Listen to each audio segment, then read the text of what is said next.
Chers amis, Erev Tov, Beshem Hashem, Naaseh Venatzliach, on est ce soir le lundi 20 du mois de mars et déjà Kafret du mois de Adar, Lechem Tovim ou Shalom. Deux shiurim qui vont se suivre blineder l'un après l'autre puisque ce shiur a été acheté par monsieur et madame El-Fersi Yochanan. Voilà, que je prononce bien. C'est pas El-Fassi, c'est El-Fersi Yochanan, Bezrat Hashem, pour l'élévation de l'âme de Rachel, Bat Sassia, et Bet Cohen, Zichron Livracha, Bezrat Hashem, Zichron Livracha, de la part de tous ses enfants. Ve'alken, Yehi Ratzon, Milifne, Boré Olam, Shakadosh Baruch Hu, Izake Otanu, que le mérite de cette étude, Yehalet Nishmata, Kezoar Arakia, Shel Aishat Marat, Rachel, Bat Sassia, et Bet Cohen. On commence tout de suite notre étude, Be'ezrat Hashem Yitbarach, sans plus tarder, à propos d'un mot qu'on entendra tous un jour, la paracha de Vaïkra qui démarre le livre de Vaïkra, justement, troisième livre de la Torah, avec ce fameux petit Aleph dont nous allons parler de façon beaucoup plus profonde que d'habitude. Vaïkra est écrit avec un Aleph Zeira. Bien sûr, tout le monde connaît l'une des significations les plus connues de ce petit Aleph, qui nous dit que ce petit Aleph va faire allusion aux enfants qui sont petits de taille, contrairement aux adultes en général. Et donc, comme les enfants sont purs, et qu'on parle de korbanot, de sacrifices qui viennent nous rendre purs de nos fautes, de nos méfaits, ou alors tout simplement de venir remercier Akadosh Baruch Hu, comme c'est le faire un enfant qui dit Toda Rabba, qui dit merci de par son éducation, eh bien, nos sages nous disent que viennent les petits s'occuper de ce qui les concerne.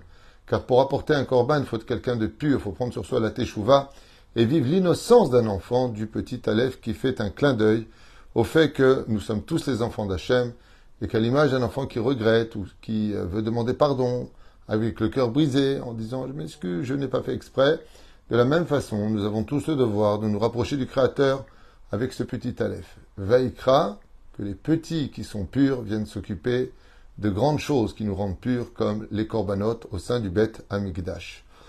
Oufren, le Baal HaTurim, lui, va nous donner une autre explication que nous allons d'ailleurs étudier ensemble.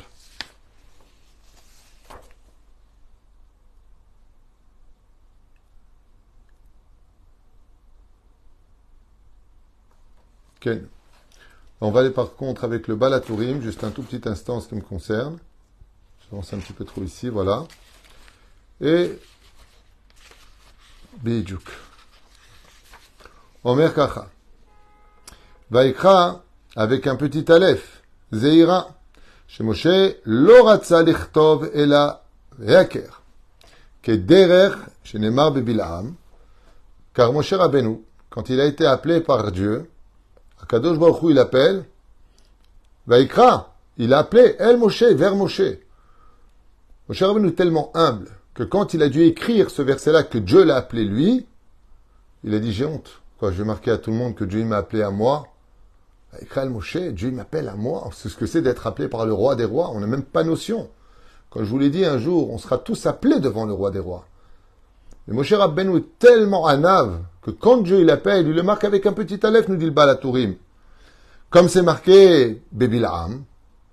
Et qu'est-ce qu'il y a marqué pour Bilam là-bas dans le livre de Bamidbar, dans le chapitre 23, verset Dalet? Là-bas, il y a marqué Vayaker. Ça veut dire quoi? Perush Adavar, que quand Dieu il a appelé Bilam, il a appelé Bilam, il n'a pas marqué là-bas Vaïkra. Vayaker, ça veut dire le chant de Mikré. Comme par hasard, Dieu va utiliser le domaine du style je t'appelle. C'est tombé sur toi parce que c'est toi qui as été choisi parmi d'autres, Bilam. Mais Dieu ne veut pas te faire honneur. Par contre, il veut faire honneur à Moshe. Et étant donné que Moshe ne peut pas changer la parole de Dieu et que Dieu lui a dit Vaïkra, et que lui ne voulait pas montrer à tout le monde que Dieu l'appelait personnellement, alors il a réduit le Aleph du Vaïkra en tout petit, disant je suis obligé de le marquer, mais je représente l'humilité dans le sens où si j'avais pu éviter de le marquer, je ne l'aurais pas marqué. Pour que les gens pensent que tout comme Bilam il a été appelé soi-disant par hasard, Vaïker, Mikré, moi aussi Dieu m'a appelé comme ça, par hasard. Allez, il aurait pu appeler Aaron, il aurait pu appeler Yoshua ou les Ekenim, Nadav et Avihu. Elazar et Itamar, d'autres personnes, Tnel Ben Kenaz, d'autres tzadikim qui étaient là-bas. Et regardez la suite. Kilu lo nir'e lo Hashem, et là bemikra, donc bemikre. Donc comme je viens de vous dire, Moshe Rabbeinu a voulu éviter de marquer le Aleph pour faire comprendre que le mot voulait dire qu'il a été appelé par hasard comme tout autre aurait pu être appelé. Va amar le Hakadosh Baruch Hu lirtov gam et Aleph bektiva ktana.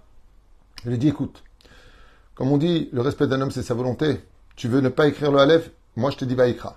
Qu'est-ce qu'on fait dans ce cas-là? Tu fais un petit Aleph. Et Dieu était d'accord avec lui pour tout ça. Ok, tout ça c'est très mignon, seulement on a un gros problème. Dans l'étude, quand on lit ça, on va dire c'est super, magnifique, quelle humilité à Moshe. Seulement quand on a un petit peu plus de retenue au sein de la Torah, on va se poser une très très grande question qu'on retrouvera dans la paracha de Yitro, duquel il est marqué là-bas, Vayered Hashem al Har Sinaï, donc on est dans la paracha de Yitro, d'accord? Paracha de Yitro, qui est la 5e paracha du livre de Shemot. Tandis que là, on est dans le livre de Vaïkra. Donc dans l'autre livre, numéro 3. Et on nous dit que Moshe Rabbeinu alav shalom, parce qu'il était très humble, il n'a pas voulu donner comme message aux générations que Dieu l'a appelé. D'accord, je comprends bien. Alors dans ce cas-là, on a envie de poser la question à Moshe en lui disant, ou plutôt au Baal HaTurim qui donne ce pérouche, qu'est-ce que tu fais du verset duquel est marqué bien avant, où Akadosh Baruch Hu va appeler Moshe, et là-bas dans la Torah, le mot est écrit Vaïkra en entier, avec un Aleph aussi épais que les autres lettres. Vayered Hashem al Har Sinai, Vaïkra Hashem el Moshe, el Rosh Ha'ar, Vaya'al Moshe, Bechoulé. Si tu me dis que Moshe Rabbeinu alav shalom, il était humble et qu'il a marqué le Aleph en petit, parce que Dieu il a appelé, et qu'il n'a pas voulu montrer aux générations qui viendront que c'était lui qui était appelé, et qu'il était humble. Dans ce cas-là, quand on est humble tout le temps. On ne peut pas être humble lundi, orgueilleux le mardi, moyen le mercredi, puis super humble le jeudi, puis hyper humble le vendredi, puis hyper orgueilleux le Shabbat pour devenir humble. Oh! Ou t'es humble, ou t'es pas humble. Il faut décider. On ne joue pas au humble. Ou on l'est, ou on ne l'est pas. Et voici que la Torah nous lance quelque chose, un défi à comprendre, où là-bas dans la paracha de Yitro, Moshe Rabbeinu n'a aucun problème de marquer Vaïkra avec le Aleph. Tandis que dans cette paracha de Vaïkra, la Torah nous l'écrit en petit. Pourquoi? Pourquoi? Chaz v'shalom, est-ce qu'on pourrait penser que Moshe aurait de la fausse humilité? La réponse est Badaï Shelo. Mais il faut connaître la réponse pour comprendre pourquoi dans la paracha de Yitro, quand Dieu appelle Moshe, Moshe n'a aucun problème, ne discute même pas, il marque Vaïkra, allez avec un Aleph, tandis que ici, il écrit avec un petit Aleph. La Tchouva Nifla, et elle est remplie d'une grande leçon de morale que j'aimerais partager avec vous pour l'élévation de l'âme de cette personne, Rachel, qui a quitté ce monde, puisque ce jour a été acheté pour elle. Ezrat Hashem, que sa neshama monte très haut dans le ciel, avec cette explication de nos chachamim qui vaut vraiment le détour. Oufren. Une fois, il y a un avraire comme ça, un étudiant, qui vient voir le Rosh Yeshiva et qui lui dit, Godrav, je suis désolé de vous déranger, j'ai besoin de vous parler. Le Rosh Yeshiva, qui était un homme extrêmement puissant en Torah, en sagesse, le regarde comme ça et lui dit, et en quoi puis-je t'aider? Il dit, voilà, j'ai un problème, je suis trop orgueilleux. Et ça m'empêche de pouvoir étudier comme il faut. Alors j'aimerais, s'il vous plaît, si cela vous est possible, que vous me donniez une réponse. Comment est-ce que je peux vaincre mon humilité, mon orgueil pour devenir humble comme Moshe Rabbeinu? Le Rav lui a dit, oula, la question que tu poses est une question très forte. Laisse-moi un moment de réflexion. Attends-moi dans le bureau juste à côté, le temps que je réfléchisse pour te donner une réponse qui puisse te construire. Top. Oufren, vous savez que pour pouvoir, avec l'aide d'Hachem, être un socle de la Shekhinah, il faut avoir 4 choses avec soi. Pour que la Shekhinah repose sur une personne, Chazal, ils disent, En Hashem mashre shchinato ala adam ela im chacham gibor ashir ve'anav. Pour que la shechina repose sur un homme, il faut qu'il soit ou chacham, gibor, c'est-à-dire ou un homme très sage, ou un homme très puissant, qui résout beaucoup de problèmes, ou un homme très riche, ou un homme très humble. Ou les quatre ensemble. S'il n'a pas ça, alors on ne comprend pas. De plus, il y a un mot qui paraît complètement bizarre. Gibor, quel rapport? Un héros? Quel rapport? Que tu me dises qu'il soit chacham, je comprends. Riche, parce que je comprends. Humble, je comprends. Mais pourquoi tu me dis Gibor? Qu'il soit fort dans la vie. Alors, le Rav reçoit comme ça la visite d'un homme qui vient le voir pour un de ses problèmes. Et il lui dit, voilà, donc je vous lis un petit peu l'histoire telle qu'elle est marquée. Le Rav reçut un homme d'affaires qui avait de très très très grosses difficultés financières et qui avait besoin d'un prêt important d'argent, bien sûr, comprenant un remboursement mensuel. Et il demanda au Rav s'il ne connaissait pas une personne dans ses connaissances qui serait prêt à rentrer ou à associer ou de lui prêter une très grosse somme d'argent. À ce moment-là, le Rav se mit à sourire et lui dit, écoutez, ça tombe bien, il y a dans la pièce d'à côté un jeune étudiant, allez le voir et il vous donnera une réponse. L'homme d'affaires se lève, va dans la pièce d'à côté. Le jeune, très surpris de le voir entrer, lui dit, Ken, qu'est-ce qui se passe? Il lui dit, c'est le Rav, le Rosh Yeshiva qui m'a envoyé chez vous parce que j'ai des difficultés financières et j'ai besoin d'un prêt. Là, il le regarde, il dit, d'un prêt? D'un prêt d'argent? Il dit, oui. Il dit, mais moi, j'ai même pas de quoi manger, je mange à la yeshiva, je dors dans un lit qui m'est prêté par la yeshiva. Quel rapport avec moi? Alors, il retourna voir le Rav et le Rav lui dit, qu'est-ce qu'il vous a dit? Il a dit qu'il comprend pas pourquoi j'ai été envoyé chez lui, qu'il n'avait pas du tout d'argent et qu'il pouvait pas du tout m'aider et qu'il est beaucoup, qu'il est perdu quoi avec ma question. Et alors le Rav lui dit, écoutez, vous allez voir une personne, voilà son numéro de téléphone, appelez-le, lui aussi c'est un homme d'affaires, si votre affaire l'intéresse, ou il vous prêtera de l'argent, parce qu'il a un bon cœur, il a beaucoup de hirat shamayim, ou il rentrera avec vous associé. Merci, Todak Vodarav, et il s'en alla. Puis voilà que tout de suite après cela, une femme arriva avec un poulet dans les mains qui n'était pas cachère pour elle. Elle avait un doute. Alors elle a posé la question au Rav, si le Rav pouvait lui donner la réponse à savoir si ce poulet était cachère ou pas. Et le Rav lui dit, écoutez, ça tombe bien, on a un nouveau possèque qui vient d'arriver, il est juste à côté. Elle va voir dans cette même pièce cet étudiant, elle lui présente le poulet, il regarde le poulet, et lui dit, mais j'en sais rien, moi j'ai même pas encore fait Yoredea, j'ai pas encore étudié sur Ve'eter, mais faut un Yoredea. C'est Roulin, Yoredea, un Yoredea. Je suis dans les Gmarot, je suis dans Baba Mitzia, Baba Kama, mais j'y connais rien. Alors elle vient voir le Rav, lui dit, écoutez, il a dit qu'il y connaît rien. Ah, alors montrez-moi le poulet. Et le Rav regarde le poulet, il lui dit, non, les fikol asvarot, pour moi, ici, il est cachère, vous pouvez le donner à manger. Très bien. Encore un instant plus tard, arrive un couple chez le Rav. Et le Rav voit que la femme arrive en pleurs, le mari, il est très triste, car ils ont fixé une date de divorce. Et ils veulent donner une dernière chance à leur couple. Ils ont un problème de shlom bait. Alors, le Rav les écoute comme ça brièvement. Shlom bait, il dit, écoutez, ça tombe bien. On a un spécialiste du shlom bait qui est juste à côté. Allez le voir. Le jeune, une fois de plus, voit encore des gens qui rentrent dans la pièce. Shalom, le Rav de Rosh Yeshiva nous a envoyé chez vous. On a un grave problème de shlom bait. Il commence à chacun pleurer, expliquer ses problèmes. Il dit, mais moi, je suis même pas marié. Je sais pas quoi vous dire. Je sais pas. Essayez de vous arranger entre vous. Le couple comprend que ils ont affaire à une personne qui ne peut pas du tout les aider, qui n'a ni l'expérience, ni la sagesse des mots, ni rien. Il se lève et le Rav, il leur dit, alors qu'est-ce qu'il vous a dit? Il n'a rien à nous dire, il comprend rien ce qu'on lui raconte en plus, et de qui plus est, il n'a aucune expérience, et il n'est pas du tout formé pour ça.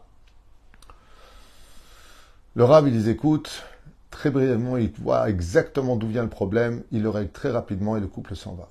Et voilà que le jeune sort, il demande l'autorisation de voir le Rav, et le Rav lui dit, approche-toi. Et le Rav lui a dit comme ça, mais je comprends pas, tu me dis que tu avais de la ga'ava, tu me dis que tu avais de l'orgueil. Il lui a dit, oui, bien sûr que j'ai de l'orgueil. Alors il dit, je comprends pas. Pour avoir de l'orgueil, il faut avoir des choses à vendre.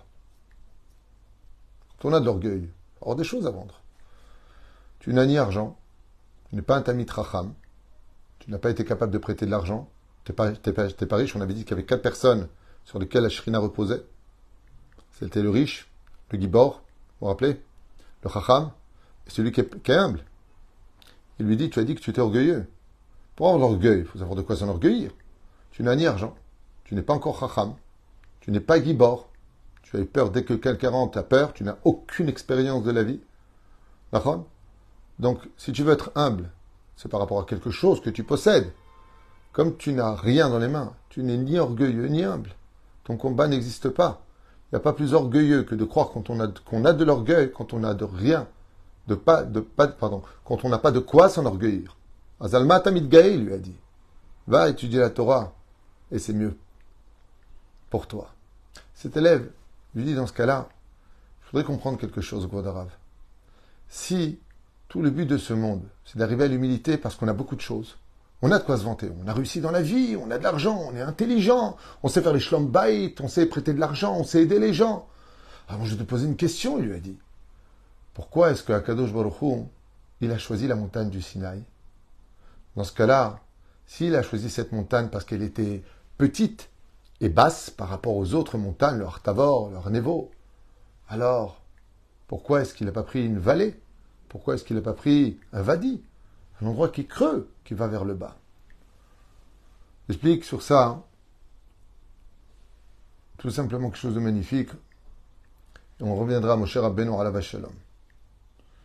Il dit comme ça, celui qui est humble, parce qu'il a de quoi s'enorgueillir, alors lui est appelé le vrai humble. Une vallée, un Vadi, un creux, un trou, ne peuvent s'enorgueillir de quoi que ce soit dans ce monde. Ils sont vers le bas, on ne se bat pas pour une vallée. Il y a beaucoup de shedim, beaucoup de mauvaises choses qui sont là-bas. Il dit par contre, la montagne du Sinaï, elle vient de la montagne de Jérusalem que Dieu a déplacée après la Kedat Yitzhak et il l'a mis dans le désert. La montagne du Sinaï s'est fait petite parce qu'elle vient de la montagne la plus importante de l'histoire, celle du sacrifice de Yitzhak, selon nos Midrashim. Maintenant, pour répondre à notre question à nous. Moshe Rabbeinu, tu écris dans la paracha de Vaïkra un petit aleph dans le mot Vaïkra. Tandis que dans la paracha de Yitro, tu n'as pas hésité à écrire Vaïkra El Moshe avec un aleph complet, parfait, du même niveau que les autres lettres. Pourquoi? Ici tu as été comme cela et là-bas tu as été comme ceci. Et la réponse est simple. Le Meshech Chochma, il dit tout simplement parce que quand mon cher Rabbeinu alav shalom, il était en Égypte, il s'est fait huer par les enfants d'Israël. Partout où il allait, il n'y a pas une seule fois où les gens disent bravo Moshe. À peine sorti d'Égypte, ouais, on n'a pas assez de tombes en Égypte pour que tu nous emmènes ici. Moshe n'est pas apprécié. Moshe ne peut pas s'enorgueillir. De qui? D'être un homme fort et gibor. Personne ne lui retient aucun mérite de ce qu'il est. Par contre, si on continue, quand il y a eu Bizatayam, quand il y a eu avant cela le fait que les Hébreux ont demandé de l'or aux Égyptiens, leurs bijoux et ainsi de suite, Moshe cherchait les ossements de Yosef. Il n'a pas eu le temps de s'en enrichir. Quand il y a eu Bizatayam, que l'océan a jeté toute la richesse de l'Égypte sur le rivage, Moshe est avec les ossements de Yosef. Il ne s'est pas enrichi. Moshe n'était pas écouté. Moshe, tout ce qu'il disait était constamment repris. Les gens se rebellaient contre lui. Moshe ne pouvait pas s'enorgueillir de quoi que ce soit parce qu'il était encore à ce moment-là rien. Il n'avait ni richesse, ni bonne renommée, ni réussite. Il vient pour ouvrir la mer, il ne veut pas s'ouvrir.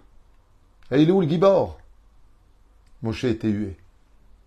Par contre, après le don de la Torah, Moshe est monté 40 jours et 40 nuits sans boire et sans manger. Et là, il disait, mais quel Gibor! Quel Gibor! Il a cassé les tables de la loi. Tout le monde disait, mais qu'est-ce qu'il est fort, Moshe! Yeshar Koach! Dieu lui dit, la force est avec toi. Waouh! Mais Moshe est devenu très riche, car les tables brisées, dont la valeur allait au-delà de toutes les richesses de ce monde, sont devenues la propriété de Moshe. Moshe, maintenant qu'il a reçu la Torah, il est chacham.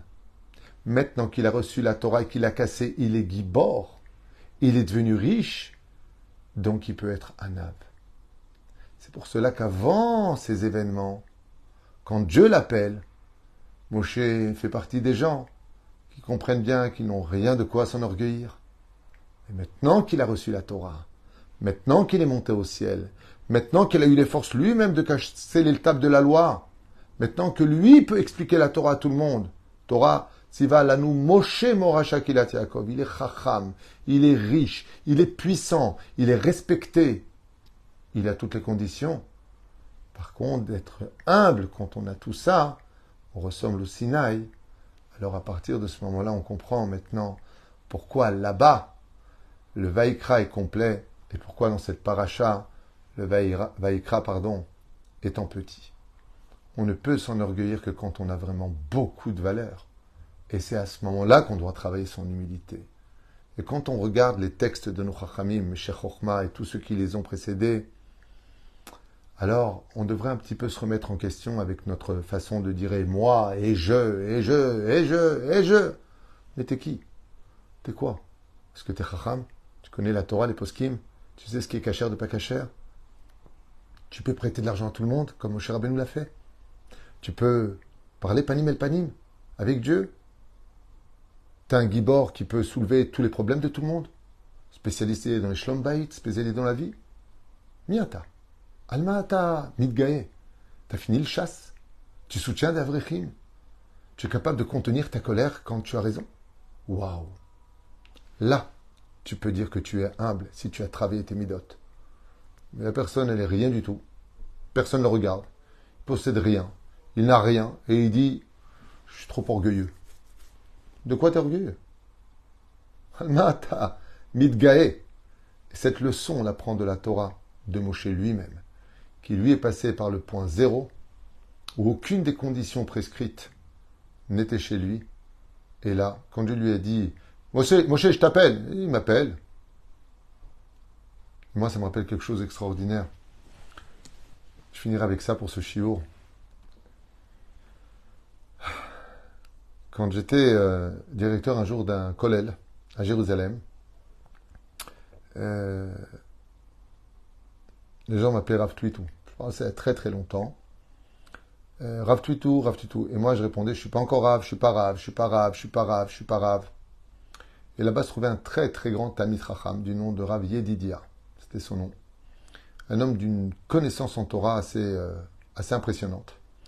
Une grande sagesse, qui était spécialisé d'ailleurs dans l'étude de Rabbeinu. Et un jour, il m'a appelé comme ça, il m'a dit, en hébreu, monsieur le directeur, je peux vous dire quelque chose.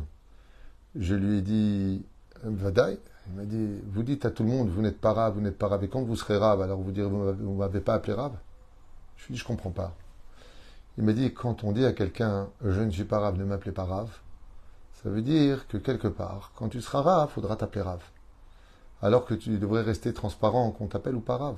Même si on n'a pas le droit d'appeler un Rav par son prénom, des choses comme ça, il y a des halachot. Un Rav, on l'appelle Arav. Mais il m'a donné une grande leçon en me disant, c'est un ingénieur aussi, il va aux toilettes, quoi. Je veux dire, c'est pas parce qu'on est docteur qu'on est au-dessus des autres. Le malade donne toute la valeur au docteur, de pouvoir lui donner la magnificence de pouvoir se soigner. La reine, on doit faire un petit peu attention à tous ces titres.